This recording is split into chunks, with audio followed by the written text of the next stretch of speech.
Dear Kap Carl, ako po si Jane, isang office staff sa Ortigas.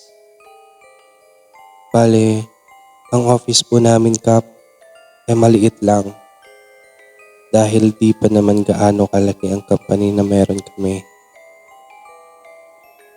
Bali Kap, mag-iisang taon pa lang ako dito sa kumpanya na ito at kasabayan ko si RJ, isang makulit na bekomon. At itong taon lang din nangyari ang horror experience ko sa office na kasama si RJ. Nakasanayan na nila sa office pag may nawawalang gamit o di makita ay agad nilang binabanggit ang pangalang Junjun. Means batang multo daw. At dahil di naman ako naniniwala at ganun din si RJ na best friend kong bakla ay nagtatawanan na lang kami. Nung time na hindi namin makita ang files na hinihingi ng boss namin, ay nagmakaawa si Ate Rose na ka-office mate namin. Junjun, please, ilabas mo na, wika ni Ate Rose. OMG, Junjun, ilabas mo na ang Junjun, wika ni RJ habang nagtatawanan kami. Loko ka, wag kang ganyan at baka paglaruan ka ni Junjun, saway ni Ate Rose kay RJ. Nako, Ate Rose, mas magaling akong maglaro ng Junjun, tugon ni RJ kay Ate Rose. Sabay tawanan kami sa office. At hindi naman nagtagal ay nakita na namin ang files na hinahanap namin. Oh, Ate Rose, huwag mo na idamay si Junjun. Kung makakalimutin ka talaga, makakalimutin ka talaga. Sumbat ni RJ kay Ate Rose at sabay tawanan ulit kami. Kap Carl, walang araw na di kami nagtatawanan kapag si RJ na ang nagsasalita sa office. Makulit talaga si RJ pagdating sa office. January 15, late na kami nakapag-out sa office dahil nag-inventory kami kaya 7 PM na kami nakapag-out. Nung nasa hallway na kami, ay narinig akong tawa ng bata. Bes, narinig mo yun? Tanong ko kay RJ. Naku, akla. Wala naman ako naririnig eh. Baka gutom lang yan. At nagtawanan kami. Pero akla, fast food muna tayo bago umuwi.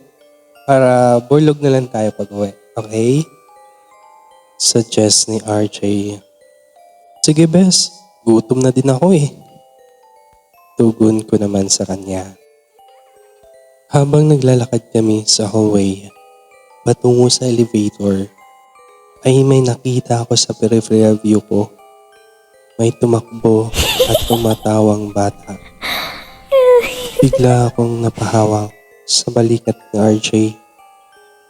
Akla, di tayo talo Pang-asar na sinabi ni RJ sa akin. Bes, parang may napansin akong batang tumakbo doon.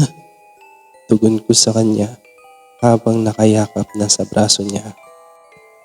Bes, sino naman yan? Si Junjun na naman ba yan?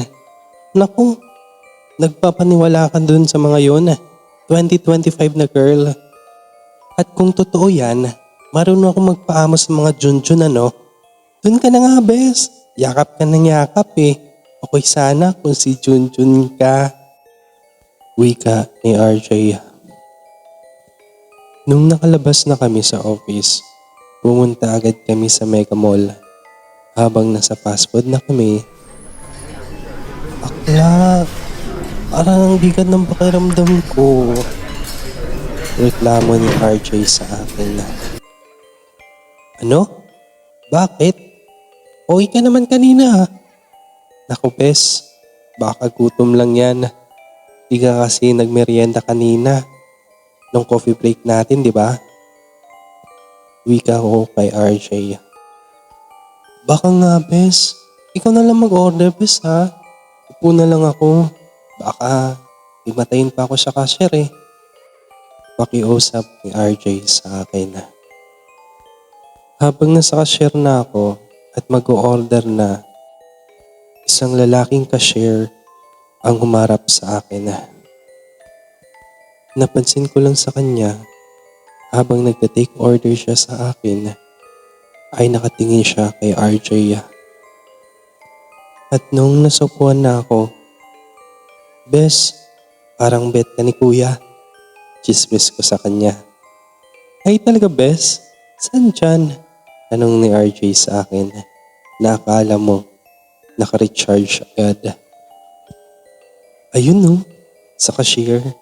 Habang nagte-take order kasi siya bes, sa'yo siya nakatingin. Chismis ko sa kanya. Naku bes, baka nasa fast food yung forever ko. Wika ni RJ habang kinikilig. Nung tinawag na yung number namin, ay ako na ang kumuha kasi masama talaga ang pakiramdam ni RJ. Nung kinuha ko na ang order namin, ay biglang lumapit ang lalaking nasa cashier kanina. Hi po mama, kaibigan niyo po ba si Sir? Tanong ng lalaki sa akin. Yes. Bakit? Tanong ko din sa kanya. Masama po ba pakiramdam niya ma'am?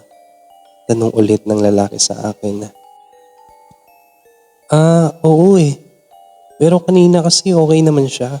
Kaso kasi nag-overtime kami sa work.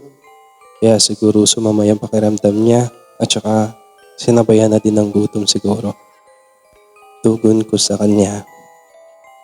Ma'am, mawalang galang na po ha. Hindi po yun dahil doon. Sagot ng lalaki sa akin. Ha? Anong dahilan? Bakit sumama yung pakiramdam niya? Tanong ko ulit sa kanya na may pagtataka. May bata po na nakapatong sa kanya ma'am. Bago po kayo umuwi, ay ipagdasal niyo po muna ang bata para di kayo gambalain. Wala naman siyang ibang intensyon sa kasamaan niyo. Wika ng lalaki sa akin. Nung pauwi na kami nakwento ko kay RJ ang sinabi ng lalaki. Sinunod na lang din namin ang sinabi ng lalaki. Pagkalabas namin sa mall, tumungo kami sa di matahong area at taimtim na nagdasal. Habang nagdadasal kami, magkaharap, si RJ ay nakaharap sa EDSA at ako naman sa may salamin ng mall. Kap Carl, hindi ko ma-explain ang kilabot na nadarama ko dahil habang nagdadasal kami, napatingin ako sa salamin ng mall at nakita ko may batang nakapatong kay RJ. Kap, hindi ako nagkakamali. Bata talaga yun na nakapatong sa balikat ni RJ. Dahil sa takot ko, umikit na lang ako at taimtim nagdasal. Pagmulat ko, ay wala na din ito. Pagkatapos naming magdasal, ay nagyaya na si RJ na umuwi. Hanggang ngayon, di ko pa nakwento ang nakita ko kay RJ at baka sa oras na ito, ay nalaman na ni Akla ang nakita ko sa kanya. Minsan, mahirap ang maniwala. Pero totoo pala talaga ang kasabihan. To see is to believe. Ako po si Jane mula sa Pasay. At ito ang horror story ko.